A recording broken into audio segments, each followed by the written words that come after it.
विद्युत short circuit रे निया लगी 2 बखरा घर जलीपोड़ी पाउंस हो जाइछि। तेबे आली ब्लॉक पत्रपुर पंचायत बिलिकोणा ग्रामर हिमांशु शेखर परिडा घर जली जाइथिबा सूचना मिली। ए अग्निकांड रे घरर समस्त सामग्री जलीपोड़ी पाउंस हो जाइछि। खबर पाई केन्द्रापड़ा बीजेडी सांसद प्रार्थी अंशुमान महांती और आली बीजेडी विधायक प्रार्थी प्रताप किशोर देव पहुंची अग्नि विपन्न को समवेदना जणाइबा सहित सहयोगर हाथ बढ़ाइछन्ति।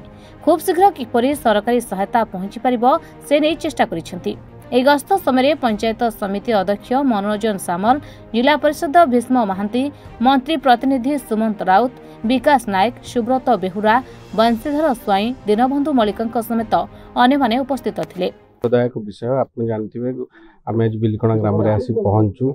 हिमांशु परिडा नामक जन व्यक्ति अभावनीय घटना घटी घर पोड़ जाम भगवान प्रार्थना करूँ धैर्य दिंतु शक्ति दिंतु एमती गोटे दुर्घटना को सहवाई एवं आम इनश्योर करूँ सरकारी सब सुविधा जमी पाखे आसिक पहुँच पार। आप जानते हैं तो कोड ऑफ कंडक्ट लागू होती किंतु आफ्टर इलेक्शन जमी सब प्रकार सरकारी सुविधा से पाइपर सुचारू रूपे से दिगरे आम पदक्षेप नौ।